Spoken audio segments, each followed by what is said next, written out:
लाभ मिल रही है। मैं माननीय मंत्री महोदय से प्रश्न है कि बिहार को प्रधानमंत्री महिला शक्ति केंद्र स्कीम के तहत फाइनेंशियल ईयर 2018-19 25.83 लाख एवं 2019-20 में 48.6 लाख एवं 2020-21 में शून्य सहायता दी गई। इसके कारण क्या है महोदय कि 2020-21 में शून्य सहायता दी गई है।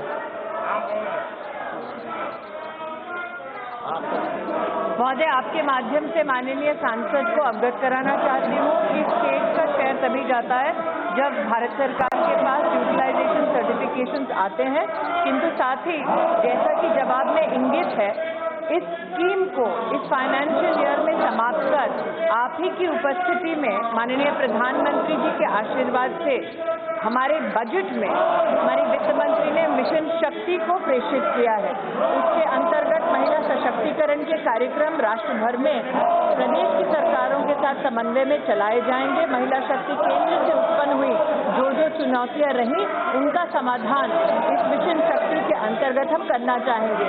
लेकिन आपके माध्यम से महोदय, मैं माननीय सांसद जी को अवगत कराना चाहती हूँ कि बिहार में जिस कार्यक्रम का वो उल्लेख कर रहे हैं, उनमें से उत्तीर्ण कार्यक्रम है जीविका का एक पूरा कार्यक्रम, जिसके अंतर्गत सेल्फ हेल्प ग्रुप्स के माध्यम से महिलाओं को सशक्त करते हैं। माननीय प्रधानमंत्री जी को विशेष अभिनंदन देती हूँ कि 20 लाख तक का कोलैटरल फ्री लोन देश की 66 लाख सेल्फ हेल्प ग्रुप्स के माध्यम से राष्ट्र भर में 7 करोड़ महिलाओं को प्रावधान देने का, समर्थन देने का कार्य मोदी सरकार ने किया है, जिसमें बिहार राज्य भी सम्मिलित है। महोदय, मेरे संसदीय क्षेत्र गोपालगंज में प्रधानमंत्री महिला शक्ति केंद्र स्कीम के तहत मिशन पोषण 2 से कितनी बालिकाएं, महिलाएं एवं प्रेग्नेंट वुमेन को ग्रामीण महिलाओं को जीने की आवश्यकता को पूरा किया गया है तथा डिस्ट्रिक्ट लेवल हब या सेंटर्स द्वारा नारी अदालत क्या रोल निभा रहा है, जबकि पूरे देश में 22.9% महिलाएं कुपोषण की शिकार हैं। महोदय, माननीय सांसद ने प्रश्न महिला सशक्तिकरण, सेल्फ हेल्प ग्रुप और मिशन शक्ति महिला शक्ति केंद्र का, किंतु साथ ही सवाल पूछा है नारी अदालत के संदर्भ में और पोषण 2 के संदर्भ में। पोषण 2 हाल ही में बजट में प्रनाउंस हुआ है, जिसके अंतर्गत बिहार में और राष्ट्र भर में हर जिले में हर आंगनबाड़ी के माध्यम से हर गर्भवती, लैक्टेटिंग और साथ ही बच्चों के न्यूट्रिशनल सपोर्ट की व्यवस्था की गई है, जिसमें माननीय सांसद के क्षेत्र की हर बहन उसके लिए लाभार्थी बनी है, चिन्हित हुई है। माननीय महोदय अध्यक्ष जी, आपके दिशा निर्देश के अनुसार दिशा की मीटिंग में विशेष सभी सांसदों से आग्रह किया गया है कि वो अपने क्षेत्र में पोषण अभियान के अंतर्गत किस प्रकार से कार्य कर रहे हैं उसकी समीक्षा कर सकते हैं। अगर कोई चुनौती है और समाधान है तो उनको भारत सरकार की मदद की अथवा किसी और सहयोग की जरूरत है, वो सहयोग देने के लिए हम सब समर्पित हैं। और जहां तक कि महोदय सांसद महोदय ने पूछा है विषय नारी अदालत का, वो भी मिशन शक्ति का ही एक अभिन्न अंग बनेगा। मुझे कहते हुए खुशी है कि हमारे लॉ एंड जस्टिस मिनिस्टर किरण रिजिजू जी ने भी अपना समर्थन इस विषय को दिया है। श्रीमती नवनीत राणा। भारत सरकार की गाइडलाइन जो 13 जून 2021 को जारी गई थी, जिसका गैजेट नोटिफिकेशन जुलाई में निकला है, उस गाइडलाइंस का पालन सभी राज्य सरकार नहीं कर रही हैं। कृपया मंत्री ये बताएं कि कृपया करके कौन कौन सी राज्य इन गाइडलाइंस का पालन कर रही हैं और कौन कौन सी राज्य सरकार इन गाइडलाइंस का पालन नहीं कर रही हैं। और अगर ये गाइडलाइंस का पालन राज्य सरकार नहीं कर रही हैं तो वो राज्य सरकार के ऊपर हम केंद्र सरकार के जो 50% हिस्सेदारी है उन राज्य सरकारों पे हम क्या कार्रवाई करेंगे। और उसके साथ मंत्री महोदय, कोरोना के पीरियड में जो महिलाएं अकेली रह गई हैं, जिनका पालन पोषण करने वाले ऐसे पुरुष जो नहीं रहे हैं, उनके लिए हम क्या कर रहे हैं, और ऐसे बच्चों के लिए जो अनाथ हो गए हैं इस कोरोना के पीरियड में, उनके लिए सरकार की तरफ से कोई योजना आ रही है? धन्यवाद। मैं प्रफुल्लित हूँ महोदय कि सांसद महोदया ने प्रश्न महिला शक्ति केंद्र का था, लेकिन विस्तृत जानकारी पूरे मंत्रालय के बारे में मांग डाली है। विषय गाइडलाइन का है महोदय, लेकिन गाइडलाइन जून में नहीं, जनवरी 2021 13 जनवरी को प्रेषित की गई। हमने इन गाइडलाइंस के अंतर्गत सभी राज्य सरकारों को पोषण के संदर्भ में और ICDS और आंगनबाड़ी के संदर्भ में यह आग्रह किया कि आप GFR रूल्स और विजिलेंस रूल्स और गाइडलाइंस के अंतर्गत पौष्टिक आहार का वितरण करें, जिसमें टेक्नोलॉजी का इस्तेमाल हो, स्टैंडर्ड्स का इस्तेमाल हो, FSSAI के लैब से हमारे खाने की टेस्टिंग हो और एक सुदृढ़ व्यवस्था राज्यों को बनाने का हमने आदेश केंद्र सरकार की ओर से जारी किया है। राज्य सरकारों के साथ सतत हम इस चर्चा में रहे हैं कि किस प्रकार से वो अपने डिस्ट्रिक्ट में न्यूट्रिशनल कमेटी बनाएं और उसके अंतर्गत काम करें। लेकिन महोदय, आपके माध्यम से सदन में हर सांसद से मैं आग्रह करना चाहती हूँ, उनके जिले में अगर 13 जनवरी 2021 की गाइडलाइन के अंतर्गत काम नहीं हो रहा, वो निश्चित रूप से मेरे विभाग को सूचित करें ताकि हम वो विषय उस संबंधित राज्य सरकार के साथ उठा सकें। हो गया। श्री जगदम्बिका पाल जी। माननीय मंत्री जी ने काफी विस्तार से अपने मंत्रालय के बारे में दिया है और मुझे खुशी है कि हमारी सरकार ने इस मिशन शक्ति केंद्र के माध्यम से 20 लाख तक के कोलेटरल लोन्स महिलाओं को एम्पावर्ड करने के लिए किया है और करीब 66 लाख जो सेल्फ हेल्प ग्रुप हैं उनके लिए भी 7 करोड़ महिलाएं लाभान्वित हुई हैं। निश्चित तौर से मैं सबसे पहले अपने इस कदम के लिए अपने केंद्र सरकार को बधाई देता हूं और जो एस्पिरेशनल डिस्ट्रिक्ट है पोषण 2 के बारे में भी दिशा की बात कही वो हम लोग करेंगे, लेकिन मैं माननीय मंत्री जी को आपके माध्यम से जानना चाहता हूं कि उत्तर प्रदेश में 8 एस्पिरेशनल डिस्ट्रिक्ट हैं और वो 8 एस्पिरेशनल डिस्ट्रिक्ट में जो इस तरीके से महिला मिशन शक्ति केंद्र अब स्थापित हुए हैं उसमें 8-8 ब्लॉक में, उसमें सिद्धार्थनगर भी है, बलरामपुर है, बहराइच है, श्रावस्ती है।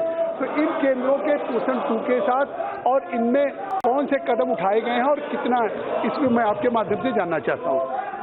माननीय महोदय ने जो प्रश्न किया है स्पीकर साहब, इसमें इन्होंने जानकारी मांगी है निश्चित रूप से लिमिटेड एस्पिरेशनल डिस्ट्रिक्ट की और महिला शक्ति केंद्र की स्कीम को डिसकंटिन्यू करने के पीछे एक कारण ये भी था कि इसकी एक लिमिटेशन थी जोग्राफिकल। हमारा ये संकल्प है कि महिला को आर्थिक रूप से सशक्त करने के लिए भारत सरकार देश के हर जिले में अपना कार्यक्रम चलाए।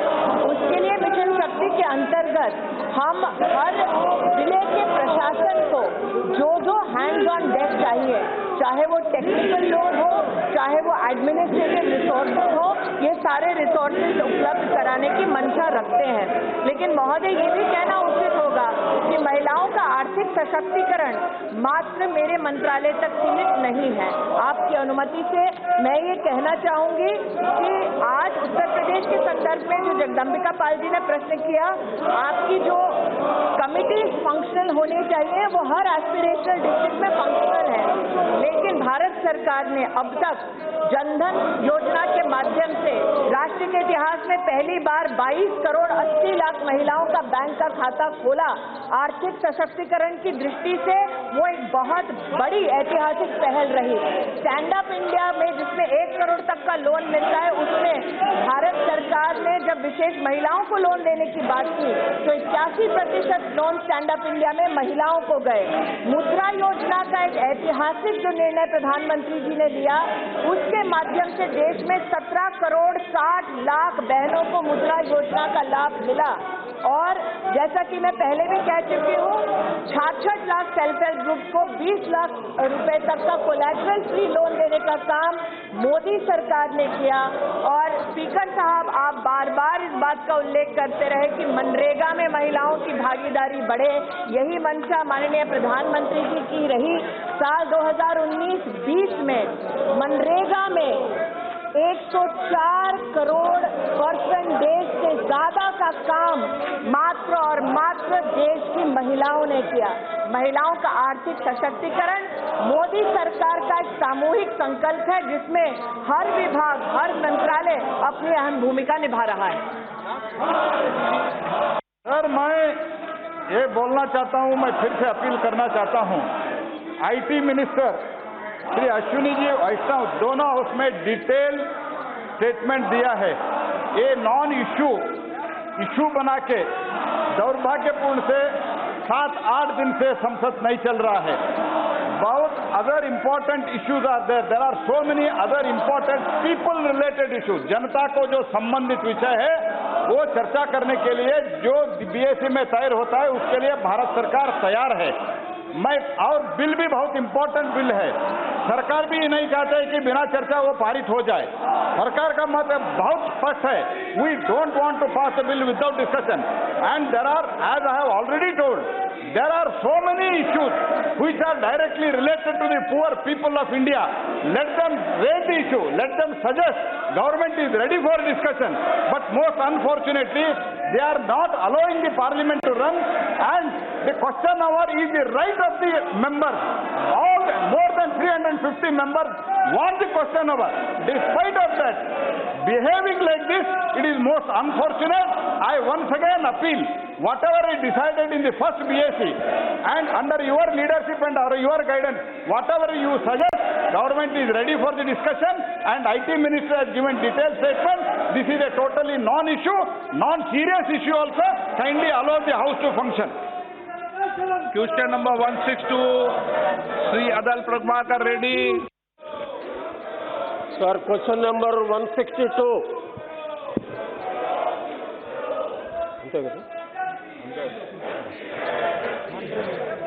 मंत्री जी,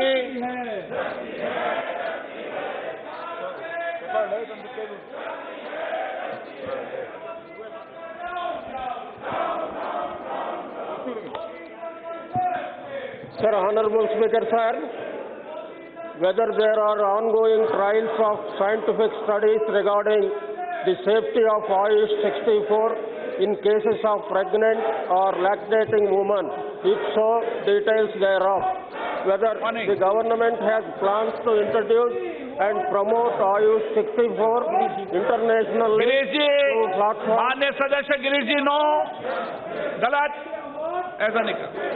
Platforms such as BRICS, cooperation in traditional medicines, if so, details thereof.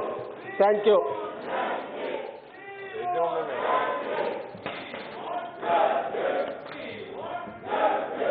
Speaker, sir, honorable members, as whatever question he has raised in his reply, I would like to let him know that all being taken into the scientific studies and research, now this is confirmed that Ayush 64 is one of the most important medicine which can protect human life, and even during the COVID-19 pandemic, whatever experiment has been already conducted, it has been proved that it is beneficial for the human health. Thank you. Shri Belana Chandrasekhar. Honorable Speaker, sir, thank you very much. This is my supplementary question. Whether it is fact that the usage of I-64 formulation has shown a early recovery, shortened duration of hospital stay, etc. If so, the details thereof. Whether it is fact that there are still bottlenecks, production and distribution of ice.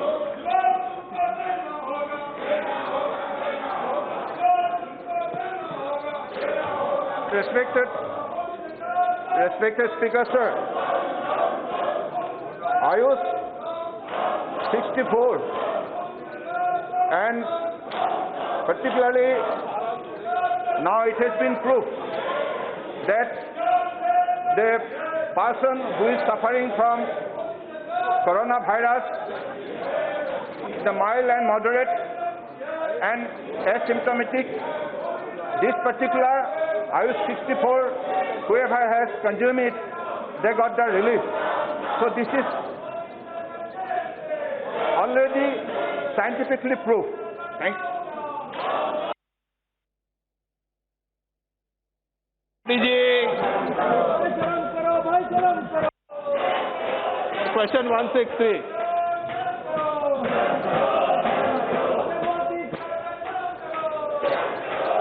माननीय सदस्य Sir, through yourself, I would like to ask the Honorable Minister, sir, as we all know that degradation of land has adverse impact on, just a second. Sir, degradation of land has adverse impact on biodiversity, and studies have shown that almost we lose 24,000 species globally every year, sir, because of this degradation of land. So I want to know from the Honorable Minister, has the government conducted any research or has the government done any studies to quantify the number of species we are losing, biodiverse species we are losing every year, sir?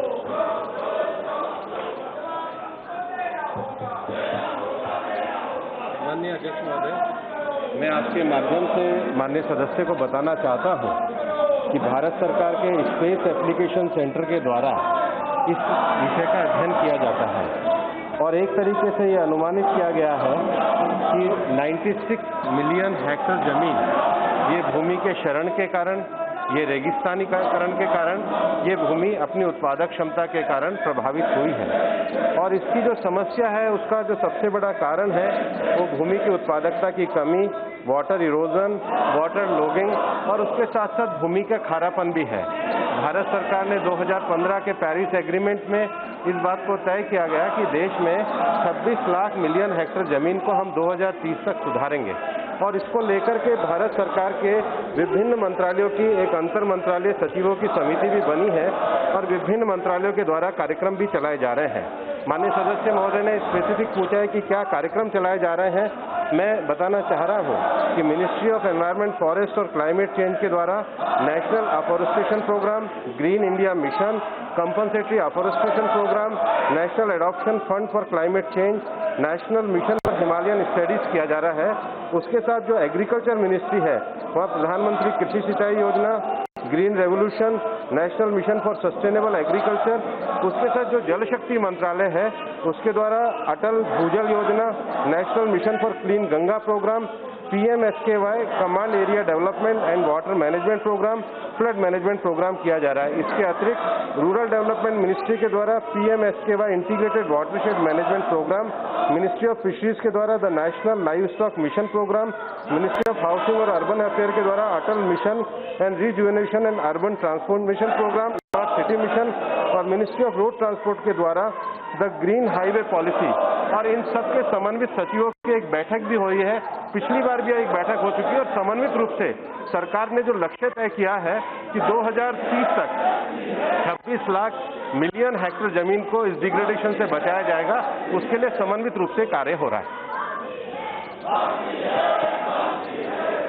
माननीय अध्यक्ष जी, मैं माननीय मंत्री जी से पूछना चाहूंगा कि इस बारे में जो अवेयरनेस प्रोग्राम है, लोगों को जागरूक करने के जो प्रोग्राम है कि ज्यादा से ज्यादा लोग वाइटल ऑर्गन्स को डोनेट करें, उसके बारे में मैं मंत्री जी को से पूछना चाहूंगा कि क्या कोई ऐसी मुहिम है कि जो स्कूल से ही, क्योंकि बहुत जरूरी है लोगों को अवेयर करना।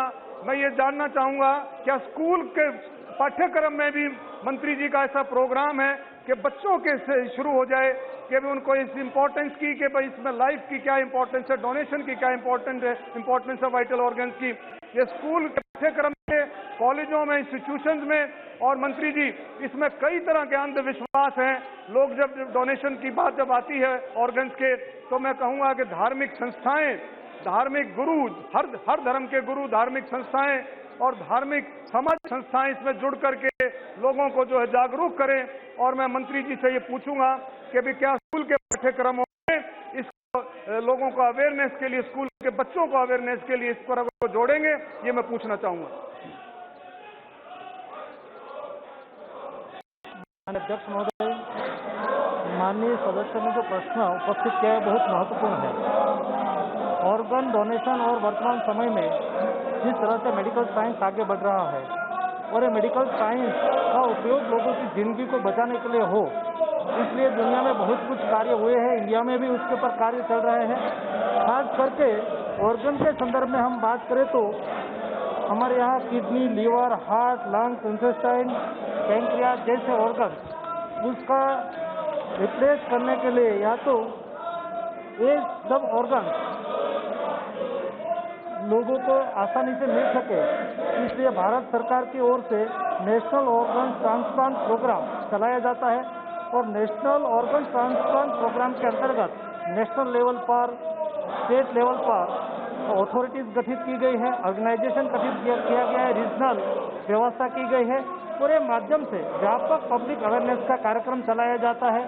इस ऑर्गेनाइजेशन के द्वारा माननीय अध्यक्ष महोदय एक वेबसाइट भी क्रिएट की गई है। वेबसाइट के माध्यम से जिसको ऑर्गन चाहिए वो भी उसमें एंट्री करते हैं